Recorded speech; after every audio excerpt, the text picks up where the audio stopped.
ah. Mohamed Salahuddin Cissé. waaw Mohamed Salah nanga nga gisee examen yi neex na wala métti na épreuve yi.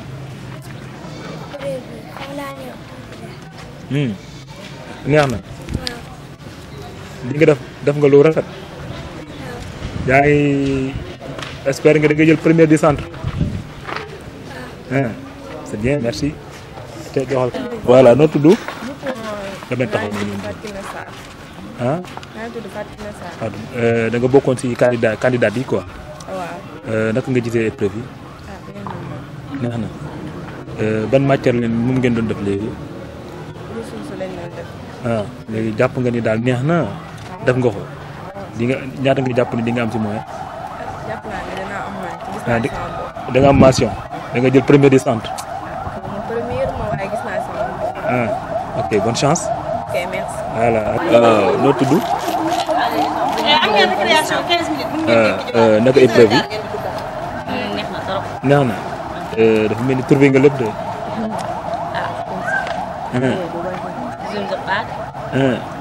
yi nga doon def ci seen classe ak yi nga def nii ban moo gën a neex. man yi nga doon def école ak yii nii ban moo gën a neex. bii de neex na trop. bii neex na neex na bonne chance. merci jërëjëf monsieur Sara man la Ibrahima Konaté may yëf Koungheul ñu ngi doon def tournée traditionnelle visite de centre d'examen yi Koungheul 17 centres la am au total 7 ñoo nekk biir si Koungheul ñun dañoo visité 4 centres mais liñ fi gis nag dal na xel parce que boo jëlee wàllu jàngalekat yi amul benn absence ñëpp a ñëw et à l'heure ci wàllu élèves yi nag pour la plupart bu dee ay candidats officiels lañu pratiquement amul absence benn wala ñaar absence bu ñu noté nag boobu absence candidat libre lañu boobu la ñu constaté souvent ces candidats libres dañuy bind après dañu ñëw pour def seen examen mais nag dans l'ensemble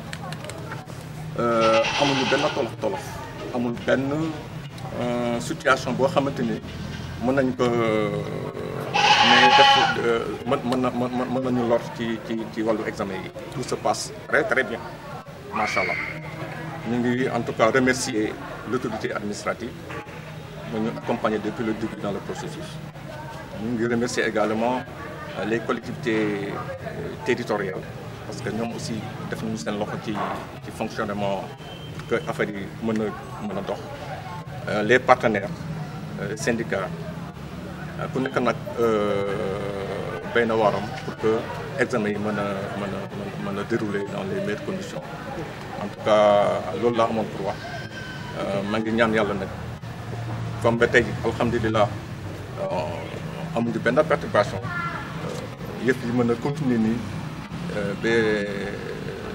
ba suba et en fin de compte aussi ñu am ay résultats yu baax en tout cas maa ngi remercier ñëpp nga jëfal ñëpp. ñeenti centre nga jot a wër wax nga fukk ak juróom-ñaar moo fi am est-ce que yaa ngi am ay écho yoo xam ne yu baax la ci yenn centre yi. pour yenn centre yi nekk ci biir Koungheul première impression bi mooy élèves yi fu mu ne nii li ñu dëgg mooy ñëpp teew nañu parce que depuis démb ñu doon def situation ak collecte yi pour xam ndax xale yi war a déplacé wu est-ce que def nañu déplacement effectivement pour la plupart fale si seen centre lañu fanaan voilà ñi desoon nag tey ay boor 6 heures du matin on a eu la confirmation que ni ñoom ñëpp rejoindre ñu seen centre léegi nag comme les sous-préfets les maires de ces communes là ak mes adjoints inspecteurs chefs de district ñu ngi ci diwaan yooyu xam naa ni balaa midi dinañ am ay retour pour ñu xam exactement naka la examen yi déroulé foofu mais am nañu yaakaar que ni foofu tamit amul benn parce que bu amee dara rek dañuy woote mais comme ba tey kenn wooteewul c'est que lépp mu ngi jaar ci yow. jërëjëf jërëjëf. quel sont vos projets? Merci beaucoup, Matar. Je me nomme Madame Maïmouna Koudé. Je suis l'adjointe au préfet du département de Koungheul. Comme de coutume, nous venons d'effectuer notre traditionnelle tournée de visite des centres d'examen du CFE. J'étais en compagnie des autorités académiques, l'IF de Koungheul, toute son équipe. Les autorités territoriales sont là avec nous. Il y a le conseil départemental qui est représenté. Il y a le maire de Koungheul qui est représenté. Nous sommes avec les syndicats d'enseignants, avec la société civile, les APE, les CGE, avec tous les chefs de service, les forces de défense et de sécurité. Nous avons fait un petit échantillonnage sur les 7 centres que compte la commune de Koungheul. Nous avons fait le tour de 4 centres. Nous avons démarré notre tournée à l'école 3. Ensuite, nous avons fait le privé catholique, l'école Saint-Antoine de Padoue. Nous étions à l'école 1. Ensuite, nous terminons comme ça à l'école 2. C'est un sentiment de satisfaction totale qui nous anime ce matin. Après l'organisation des CLD et du CDD relatif à l'organisation des examens, il y a eu des engagements qui étaient pris. Mais nous avons constaté que tous les engagements qui étaient pris pendant le CDD ont été respectés par toute la communauté. Nous avons eu l'écho de l'appui de la mairie de Koungheul, du conseil départemental et de tous les autres acteurs. Donc c'est le moment de les féliciter vraiment et de féliciter l'IEF qui est le maître d'œuvre et féliciter toute son équipe vraiment. Partout où on est passé, on a trouvé que les épreuves ont démarré à l'heure, à 8 heures. Tous les enseignants qui étaient convoqués sont présents. On a noté malheureusement des absents du côté des élèves, mais quand même c'est du côté des candidats libres qu'il y a un petit, mais c'est pas tellement fameux, c'est pas tellement important. Donc globalement nous sommes satisfaits. Nous avons trouvé aussi un dispositif sécuritaire qui a été mis sur place et une couverture médicale aussi qui est là dans les centres. Donc nous nous réjouissons de cela vraiment. Quel message avez-vous pour les parents? Parce qu'on a réussi la première journée et demain il y a l'examen. Quel message avez-vous pour les parents? Ok, nous lançons un appel solennel à l'endroit des parents et leur dire, même s'il arrivait à pleuvoir comme nous sommes en hivernage, qu'ils accompagnent les élèves.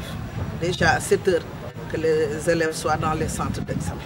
Même s'il pleuve, même s'il tonne, les parents sont obligés d'accompagner les enfants pour que l'examen se termine dans les très bonnes conditions.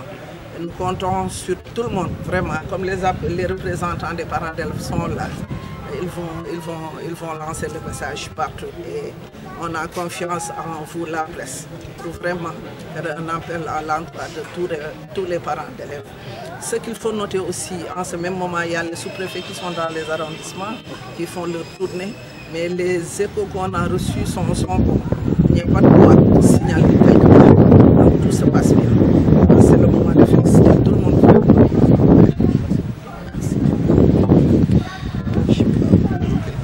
Waaw jot nga ñu seen liggéey xam nga chaque examen rek ni ñu ko defee la rek wóor ndax lépp ñu jaar ci yow lan nga ñu mën a wax ci ñoo ngi sant yàlla puisque ñu ngi door a terminer léegi suñu traditionnelle tournée de visite des centres d'examen.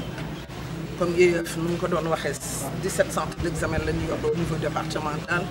Au niveau de la commune de Koungheul 7 lañ ci am juróom-ñaar def nañ ñeenti boo seetee def nañ public def privé def nañ ñetti école élémentaire publique ak benn privé donc def nañ benn échantillonnage luñ fa fekk dal na xel fekk nañ vraiment un dispositif sécuritaire te sécurité dafa am solo ci organisation examen fekk nañ fa une couverture médicale épreuve yi commencé nañu à temps à 8 heures déjà. Les enseignants et les élèves ñëpp a ngi woon dans les salles de classe donc suñu xel dal na vraiment te amul benn gàllankoor bu ñu signalé peut-être enseignants yi ñoom ñëpp a teew élèves yi am nañu quelques absents mais ce sont des candidats libres vraiment qui se sont absentés te defe naa ça se passe très souvent comme ça donc ñu ngi gërëm ñëpp di sant ñëpp maa ngi fi nag ak tournée bi ànd ak IEF toute son équipe. ànd ak conseil départemental mairie Koungheul ànd ak parents d'élèves yi ànd ak société civile ànd ak chef de service les forces de défense et de sécurité ànd ak syndicat d'enseignants yi et tout le monde vraiment lépp a ngi jaar yoon pour le moment lu ci des rek ñu ñaanal suñu xale yi suñu doom ñi ñu am 100% ñu am 100% nekk premier ci académie ñun Koungheul mooy faral di tirer académie bi ci kanam donc cette fois-ci defe naa tamit noonu lay demee parce que toutes les conditions sont réunies vraiment pour xale yi am 100%. donc ñu ngi ñaanaat parents d'élèves yi rek di leen ñaaxaat vraiment que ñu bàyyi xale yi ñu gungee xale yi muy tey muy suba même bu tawee parce que xam nañ ni hivernage la donc nañu gungee xale yi ñu ñëw duñ ko commencé ni tey ci jàmm ak salaam suba ñu eggale ko ci jàmm ak salaam on leur souhaite bonne chance merci à tous.